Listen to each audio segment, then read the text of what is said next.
Oi, pessoal, a gente está aqui hoje no mais um episódio do nosso podcast Nossa Natureza. Pararam pra reparar, estão ouvindo esse som. O assunto de hoje é Vivemos o século das pandemias. E a gente tem a honra de estar hoje com a doutora Adriana Corazzini Tonácio de Proença, uma excelente e maravilhosa infectologista que vai nos contar e nos ensinar muito sobre o impacto da natureza na nossa saúde, nas doenças infecciosas especialmente. Adriana, é um prazer ter você comigo aqui hoje. Som de corte pungente, mundo doente, além da conta. Sangra lucro imediato, mas cura de fato não aponta.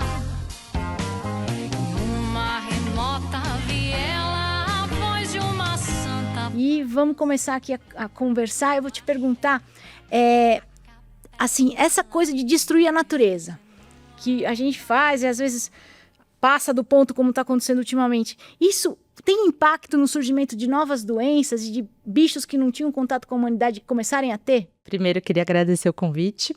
É muito uma honra poder vir aqui falar de um assunto tão importante que tem tomado, acho que, muitas das discussões, inclusive dentro da universidade agora também.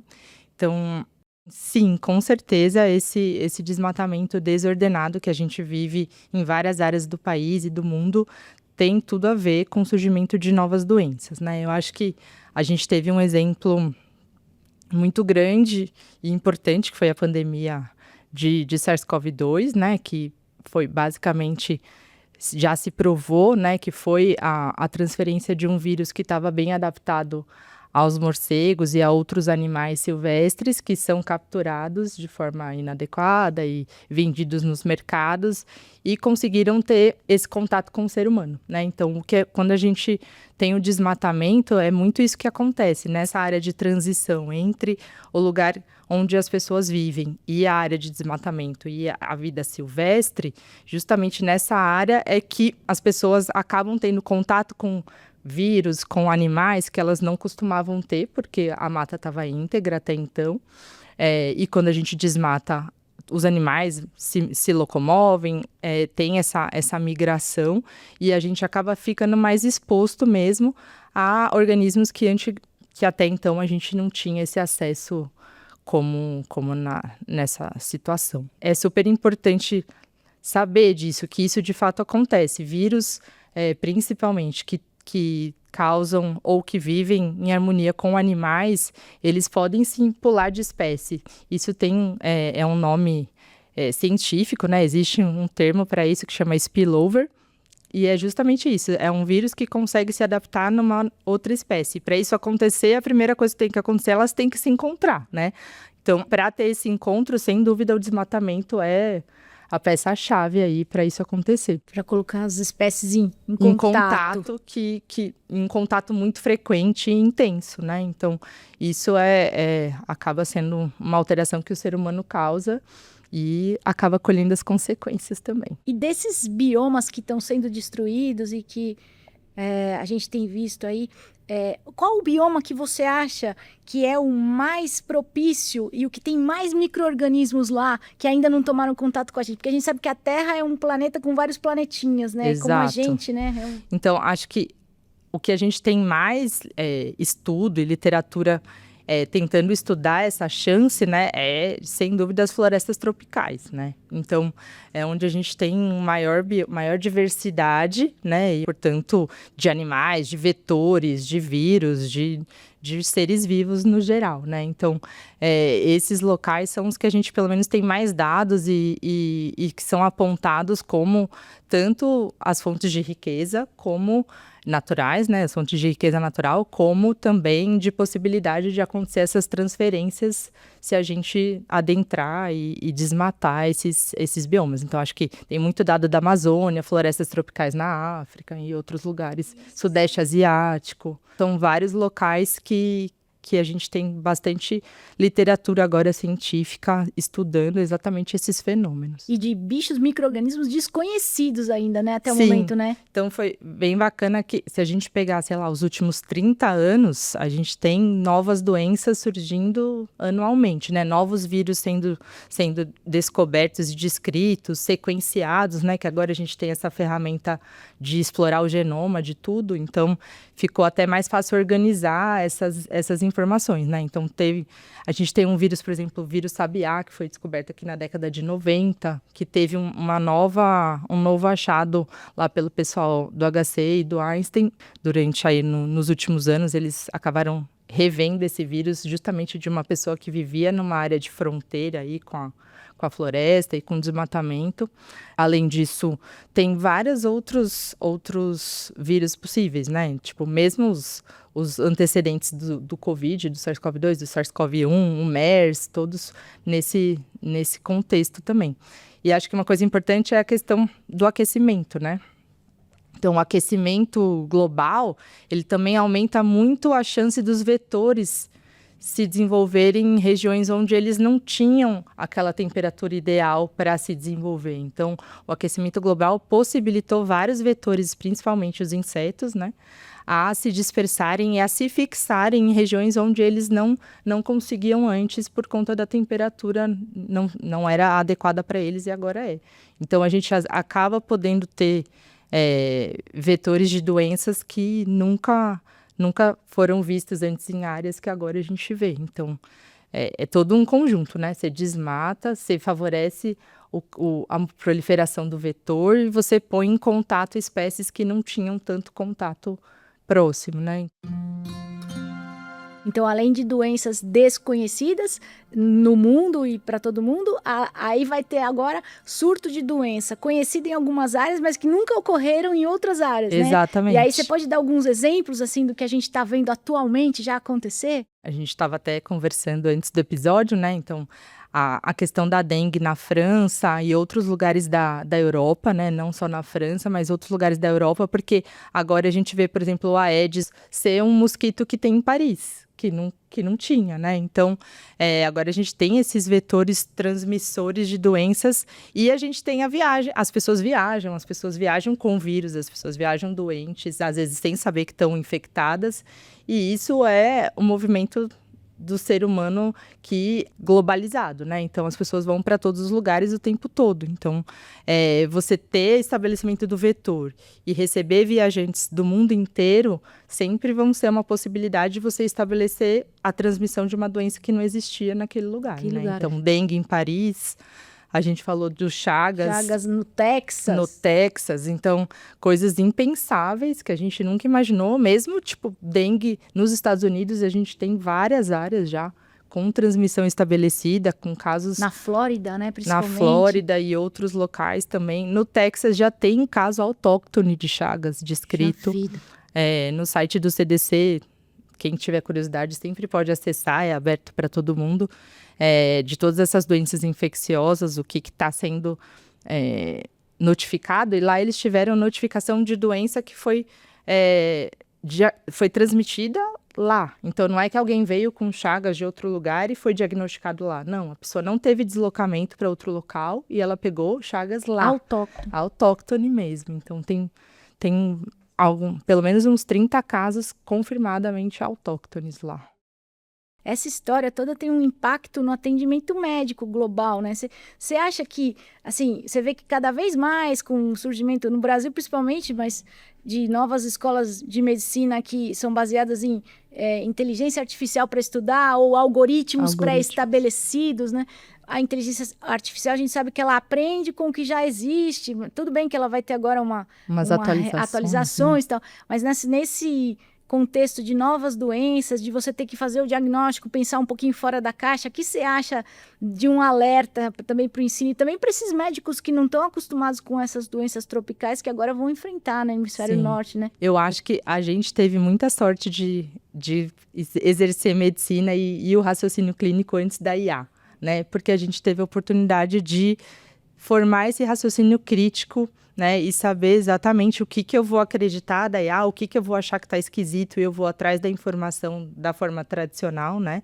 Então, acho que tem várias questões. Da base de dados da IA, então, vai estar sempre defasado em relação ao que a gente está vivendo nesse momento, né? Então, algumas mais, outras menos, mas ainda não tem uma atualização em tempo real dos dados. Então, isso é uma coisa que as pessoas têm que ter. Eu acho super bacana, tipo, usar a IA, mas com crítica, né? Então, você tem os algoritmos, tem o feijão com arroz, mas você tem que ter uma formação em saúde única, né, em One Health, porque, de fato, isso vai fazer toda a diferença. A gente tem que entender que, por exemplo, alerta dessa semana, Mato Grosso com surto de sarampo por imigrantes bolivianos não vacinados. Então, classicamente, não tem sarampo no Mato Grosso, mas agora tem. Você tem que pensar fora da caixa. Se chegar uma doença exantemática para você atender no pronto-socorro, você tem que pensar que o paciente pode ter tido um contato com alguém não vacinado, embora não seja o habitual daquela região e o que vai estar nas bases de dados de um ano atrás, né, que é o que a IA vai te dar. Você tem que ter o senso crítico de pensar, de colher uma boa história, né, de saber onde o paciente andou, entender que esses fenômenos têm acontecido cada vez mais frequentes e saber detectar o que está fora do algoritmo, que muitas vezes a IA não vai te dizer, né? Exatamente. E aqui no Brasil a gente teve esse desserviço durante a pandemia de um governo negacionista, que agora os Estados Unidos estão vivendo, né? E agora a gente sabe que para ter um país livre de sarampo, você tem que ter em torno de 90% a 95% de imunização, né? Exatamente. Então, o quanto é importante isso, né? Me fala um pouco dessa coisa da importância da vacinação nesse universo do século das pandemias. O que você pode falar sobre isso? Então, acho que isso é fundamental, né? Então, a gente tem duas preocupações quando a gente fala desse tipo de intersecção, né? Entre a saúde humana e a saúde ambiental, né? Acho que a questão das doenças novas, que essas a gente não vai ter como identificar muito antes, né? A gente só vai ter que estar alerta para conseguir. E a questão das doenças que já tinham sido erradicadas e que a gente agora vai ter que acabar lidando com o ressurgimento delas, né? Então, acho que a vacinação tiraria, né, essa preocupação desse ressurgimento de doenças que a gente sabe que são completamente preveníveis com a vacinação, né? Então, sarampo, rubéola, cachumba, coqueluche, né? Toda hora a gente está tendo, eventualmente, surtos de coqueluche. Teve até um risco de pólio voltar, né? Naquela época do auge do negacionismo. Exatamente. A gente teve uma queda super importante da cobertura vacinal de pólio e, com certeza, a gente teria um risco iminente de casos, né? Então, acho que tiveram casos até na América do Sul e em outros países por baixa cobertura vacinal. Mesmo influenza, né? A gente sabe a sobrecarga que foi o sistema de saúde esse ano por conta da baixa adesão à vacinação de influenza, né? Que a gente acaba possibilitando, inclusive, o vírus se multiplicar mais, ter mais mutações e, eventualmente, ter novas cepas mais patogênicas, a gente nunca sabe, né? Essa coisa da nova influenza, dessa gripe aviária H5N3, não é isso? Que vem fazendo a volta, né, com as aves, né? Exato. E mamíferos também, né?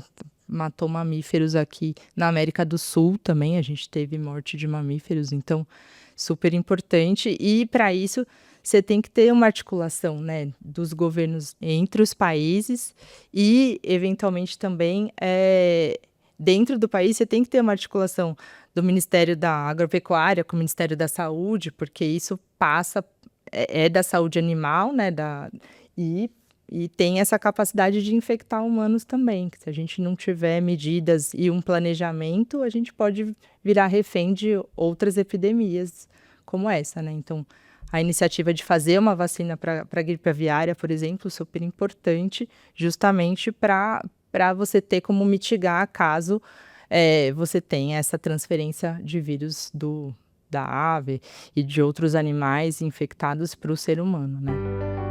Num mundo globalizado, como você falou, o risco de um país ter um negacionismo vacinal como está acontecendo nos Estados Unidos agora. Ou de não ter acesso à vacina, ou né? de não ter acesso, Porque a gente tem muito exatamente. local que não tem acesso à vacina. As pessoas querem se vacinar, mas não tem vacina suficiente para todo mundo, né?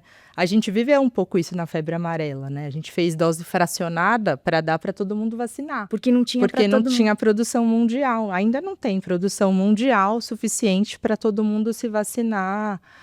Se a gente for contar todas as áreas do planeta que mereceriam vacinação de febre amarela, a gente não tem dose suficiente, né? Então, tem isso também, né? Tem esse negacionismo que atrapalha infinitamente o nosso trabalho, né, de médico, de cientista, de debelar essas infecções que são totalmente preveníveis pela vacina. Totalmente preveníveis, isso é muito importante. Quantos remédios você conhece que cura totalmente Imagina. uma doença? São poucos, né? Então, Tem razão. E as o Brasil, vacinas são 100%. e o Brasil sempre foi um país que se vacinou, né? Desde Exato, sempre. a gente tem tinha que- orgulho, né, É. de ter um programa nacional de imunização super completo, talvez um dos mais completos do planeta, gratuito, né, E a para gente tem todo que mundo. resgatar isso, e sempre é bom informar. Por isso mesmo esse podcast, para ajudar as pessoas a entenderem e terem uma informação de qualidade, não coisa de fake news que estão estragando Exato. o mundo, né? Quando eu era aluna, não tinha caso de sarampo. Olha só.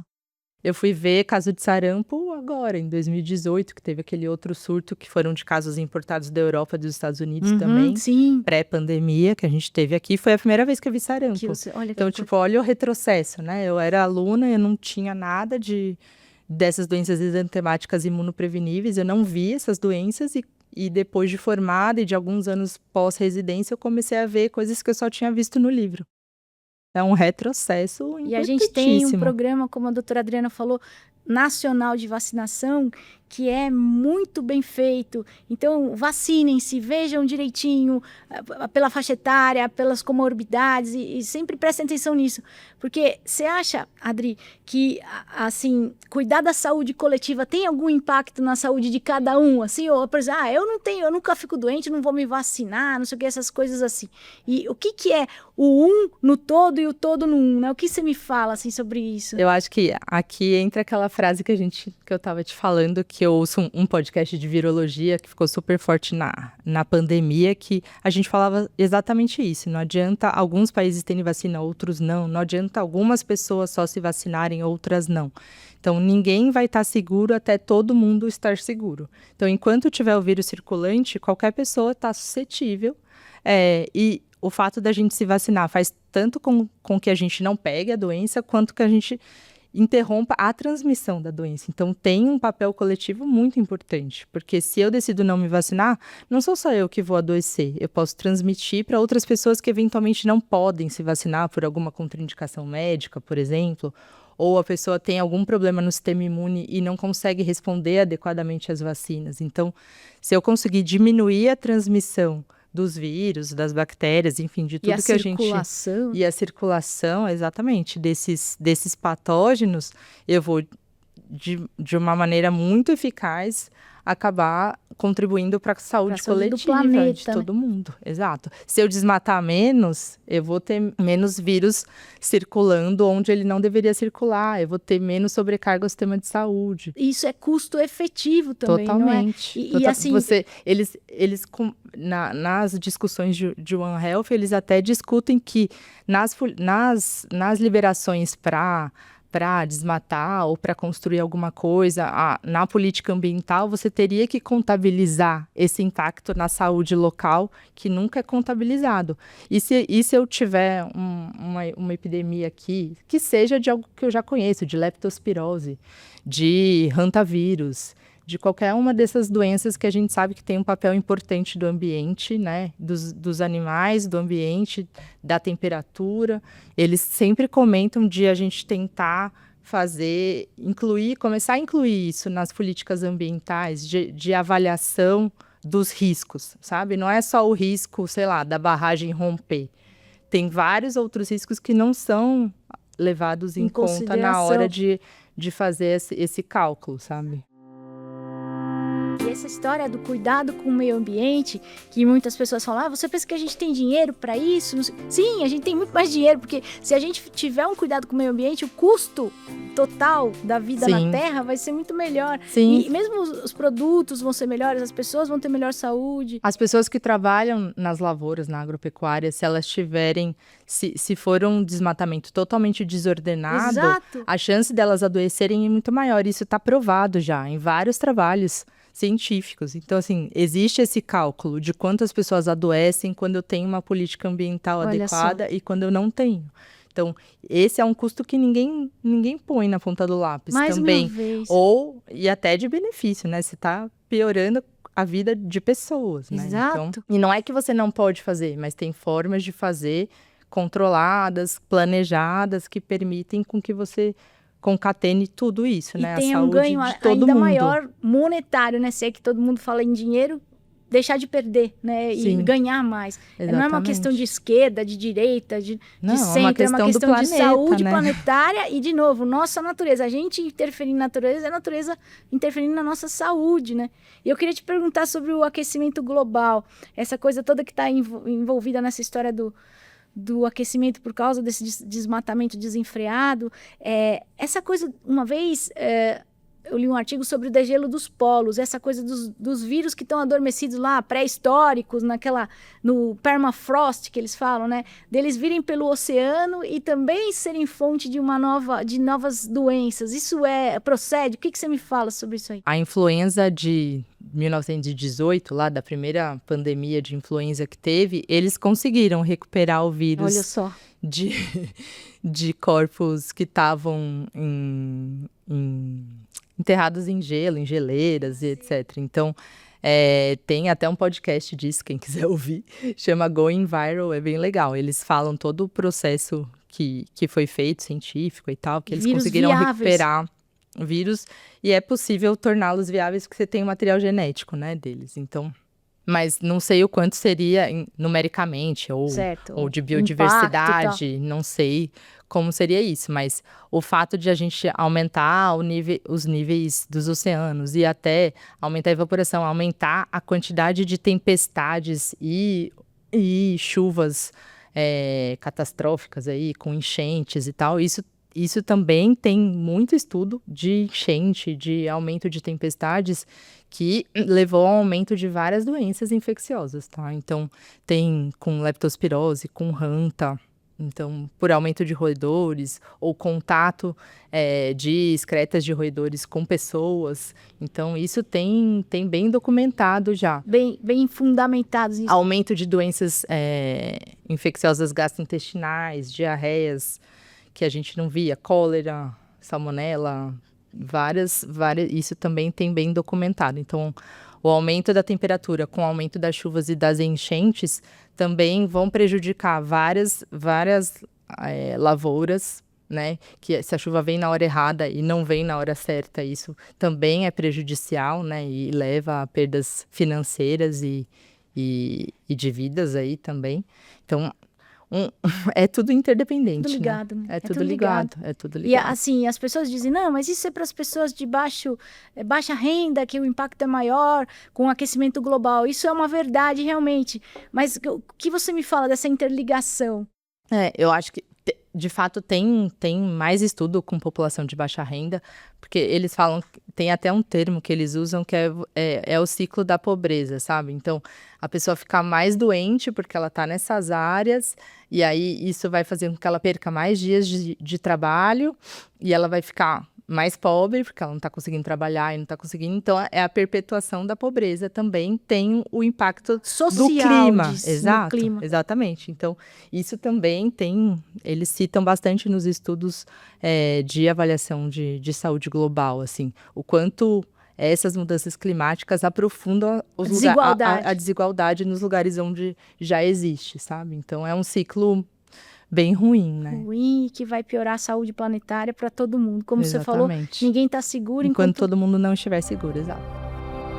Nessa coisa da gente estar vivendo o século das pandemias, além da população menos favorecida socialmente, que você falou que é a principal impactada nesse primeiro momento, mas que depois vai ampliar para toda a sociedade, porque ninguém está seguro enquanto todo mundo não estiver, como a gente já falou. Existem populações especiais que têm maior risco dessas doenças todas que vão surgir? Então, sempre aqueles que podem ter um sistema imune menos apto a responder às infecções, né? Então, crianças, geralmente abaixo de 5 anos, idosos e todos os imunodeprimidos, que hoje são um grupo muito grande, né, de pessoas. Então, desde pessoas que têm doenças autoimunes e tomam remédios para a vida toda, até pessoas que estão tratando um câncer, pessoas transplantadas, então, ou pessoas com doenças crônicas pulmonares, por exemplo, doenças crônicas do rim, do fígado. Então, toda essa população tende sempre a ser de maior risco quando chega um patógeno novo, desconhecido, ou quando a gente ressuscita os que já estavam aí enterrados, né? Então, todas essas populações, eu acho que também seriam mais suscetíveis a ter desfechos piores. E essas populações também são mais afetadas simplesmente pela elevação da temperatura do planeta, né? Todas essas doenças crônicas, principalmente cardiovasculares e pulmonares, a cada grau que aumenta de média no planeta, também tem suas doenças agravadas. Vocês vejam que é tudo ligado realmente, né? Infecções fúngicas também. Saíram alguns trabalhos com aumento da incidência de infecções fúngicas diretamente correlacionadas ao aumento da temperatura global. A gente teve mais mucormicose, mais fungo filamentoso, que é aspergilos, todos esses fungos Essa semana embolorados. Eu peguei 3 pacientes com histoplasmose, que é o fungo, né? Você podia falar um pouco aí sobre a histoplasmose. Então a histoplasmose é um fungo que é ubiquo, né?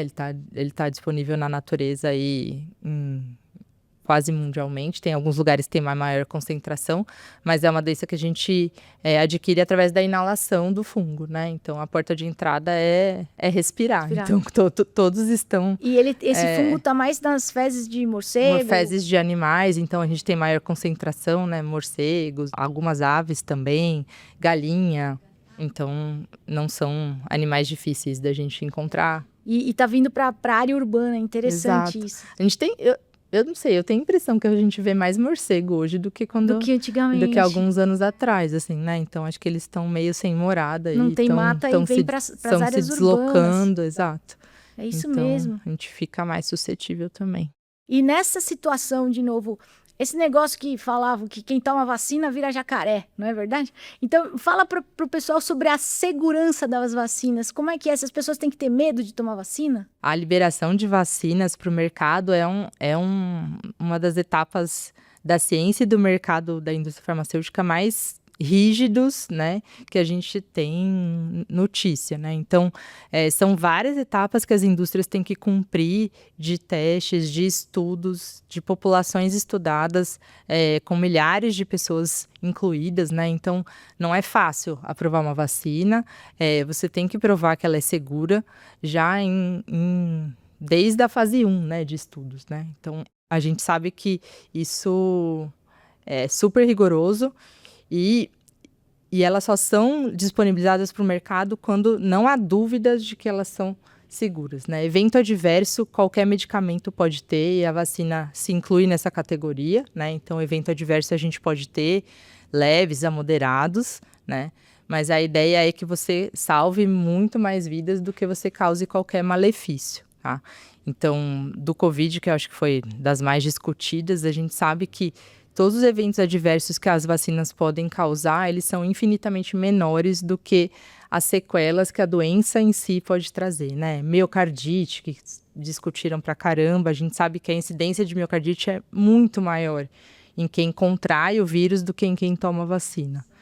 A mesma coisa para influenza, né? Para outras vacinas. Então, sempre essa balança é sempre avaliada e analisada muito de perto antes de uma vacina vir para o mercado. Então, acho que eu sou muito fã de todas as vacinas, tomo todas. É isso aí. E ainda mais a gente que é médico e tá sempre exposto. Exato. Né? E eu acho que é uma coisa que nem todos os médicos também, né? A gente tem que... Tem colegas que fizeram até um desserviço nessa época, né? Que falaram... desinformação, né? Que Exato, propagaram no país da desinformação. Terra Então, plana. infelizmente, o fato de ser médico hoje em dia também não é garantia de uma informação De adequada qualidade. e de qualidade, né? Exatamente. A gente Infelizmente. tem que se informar por fontes seguras, né? Para as pessoas que não são da área da saúde, você indicaria alguns sites ou alguns locais seguros na web para elas se informarem sobre essas Eu coisas? acho que o site do Ministério da Saúde está bem legal. Eu acho que nos últimos anos tem muito mais informação lá, de vacinas, inclusive. Tem um espaço só para as vacinas, para cada uma das vacinas. Então, você consegue ver as informações de cada uma das vacinas individualmente, né? Tem vários manuais do Ministério, mas que aí são mais técnicos. No site tem uma informação acessível, com linguagem super acessível para qualquer pessoa. Não precisa ser da área da saúde para entender. Então, acho que tá bem bacana, assim.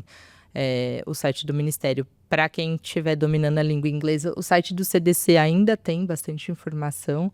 Não sei se por muito tempo, mas ainda tem informação. Eles, inclusive, relatam eventos adversos de uma forma bem atualizada, né? E transparente, E não é? transparente. Então, tem lá, sim, teve evento adverso de tal vacina. Estamos analisando tal, sei lá, faixa etária, se de fato vai ser mantido ou não, enfim. É uma coisa bem transparente, assim. A Sociedade Brasileira de Imunizações tem um site bem bacana também, que tem informação e tem guias até calendários vacinais por grupo de risco. Então, eles fazem por doença crônica e é acessível para qualquer pessoa que quiser são consultar. sites seguros, né? Exato, das sociedades científicas, né? Eu acho que é importante frisar isso, porque tem muita gente hoje na internet que se acha muito... dissemina coisa falsa e às vezes você tá num muita algoritmo... autoridade naquele assunto, só que não é, né? A gente sabe que não é. Então, acho que sempre procurar o site das sociedades médicas, científicas, que a chance de errar vai ser muito menor. São sites oficiais e Exato. checados, né? Isso é muito importante. E aí, como uma mensagem final aí para o pessoal, que medidas você acha que, além da vacina, nesse contexto de novas doenças surgindo pelo mundo, as pessoas que vão viajar, por exemplo, podem fazer, ou medidas ao nível global mesmo, o que você acha que vale a pena a gente falar para as pessoas ficarem atentas? Eu acho que é importante a gente pensar em diminuir aí, então, os encontros entre espécies que não deveriam se encontrar com tanta frequência, né? Então, quando você estiver adentrando mata nativa, procurar interferir o menos possível naquele ambiente, né? Não deixar seu lixo, não deixar suas coisas, não interferir na mata, em animais, tocar em animais, muitas vezes que você não sabe o que é, que você, eventualmente, você pode transmitir doença para eles, né? E o contrário também. Não sei se vocês viram recentemente que apareceram pinguins em algumas praias do Brasil, que a recomendação é não toque, não interaja, veja de longe, é bonitinho e tal, mas assim, respeite a natureza, porque você também pode transmitir, eventualmente, doença para essas populações e acaba desencadeando uma interferência na cadeia alimentar completa, né? Na cadeia... Então, outro exemplo que tem sido bem citado são alguns anfíbios que vêm morrendo em vários lugares do Brasil e de outros biomas também, por interferência humana, né? Então, a gente sabe que os anfíbios também são uma parcela importante da cadeia alimentar, da floresta e de vários biomas, e o fato deles desaparecerem com certeza vai ter um impacto ambiental importante. Até em controle de mosquitos, né, de vetores, né, porque eles são importantes predadores. Exatamente. Então, a gente usar insetos. repelente e impedir que tenha essa interação com os mosquitos é importante. Usar roupas, muitas vezes, que cobram a maior parte do corpo, frescas, mas que deem cobertura para diminuir a chance de ter picadas aí por insetos, que podem ser vetores de doenças ainda desconhecidas. Respeitar a natureza, né? Se a gente está adentrando ali, não é o nosso habitat super natural, a gente não mora ali, então acho que respeitar o ambiente. E assim, tem algumas coisas do Ministério da Saúde dos países em geral que exigem algumas vacinações para viagem para alguns países. Mas assim, e você acha que isso é importante, mesmo que não seja obrigatório, a pessoa se informar sobre o que está acontecendo lá naquele país? Então, a gente sabe que tem febre amarela, que é obrigatória para entrar em vários países, não só pelo risco de você adquirir a febre amarela no país para onde você está indo, mas também para você não levar a febre amarela para esses locais, né? Então, muitas vezes os países que exigem que você tenha vacinação é para você não ser vetor, para você não levar a doença para lá, igual estão levando a dengue para a Europa. Então, a ideia é essa, mas também tem outras doenças em circulação nesses países que é bacana você se informar antes, né? Então, tem um site que eu acho bem bacana, que é o Yellow Book do CDC. Você consegue tem que dominar a língua inglesa, infelizmente a gente não tem uma versão em português ainda, mas você coloca lá o país para onde você vai e ele te dá o alerta de todas as doenças que você tem que prestar atenção e eventualmente que tenham vacinas disponíveis. Então, por exemplo, para quem vai em algumas áreas rurais da China, a gente consegue vacina antirrábica, vacina para cólera. Tem algumas vacinas que não estão no programa nacional, mas que são indicadas para viajantes que vão para algumas áreas específicas. E aí é bacana passar numa consulta antes para fazer esse planejamento. E não adianta também passar uma semana antes de viajar, né? Tem que ter uma certa antecedência para dar tempo de se proteger contra tudo que pode ter. Eu queria agradecer a presença da doutora Adriana Corassini e pedir para ela dar, então, a última mensagem para o pessoal levar para casa e agradecer a todos por terem estado conosco até agora. Por favor, Adriana. Acho que é importante a gente lembrar que tudo isso se interliga mesmo, né? Então, a nossa saúde, a saúde dos animais, a saúde da floresta, dos ambientes naturais, tudo isso está interligado e cada interferência vai ter as suas consequências em cascata aí.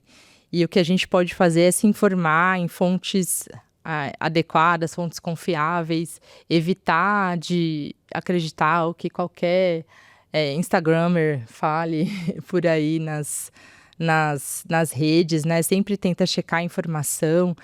Acho que disseminar a informação falsa também faz parte desse ciclo, né? Da gente não conseguir sair dessa roda de prejuízo, né?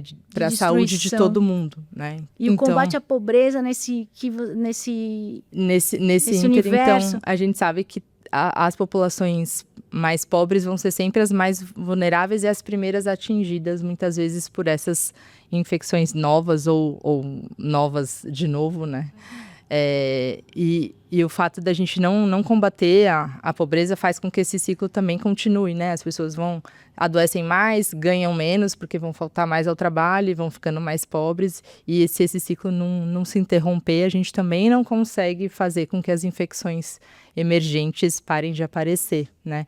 Então, o combate à pobreza também faz parte da saúde global, né? Acho que é um dos pilares mais importantes, né? O que a gente pode fazer como indivíduos, né? O que tiver ao nosso alcance, acho que também vale a pena, além de se proteger com as vacinas, e usando repelente, usando máscara quando estiver doente, para evitar essa disseminação, né? São coisas que a gente aprendeu na pandemia, mas que muitas vezes a gente esquece, né? Então, é super importante. Obrigada pela oportunidade. Obrigada a você. Então, gente, saúde global é a nossa saúde. Vamos estar atentos e fazer a nossa parte. Obrigada a todos e até a próxima. Capela feroz insinua o batidão.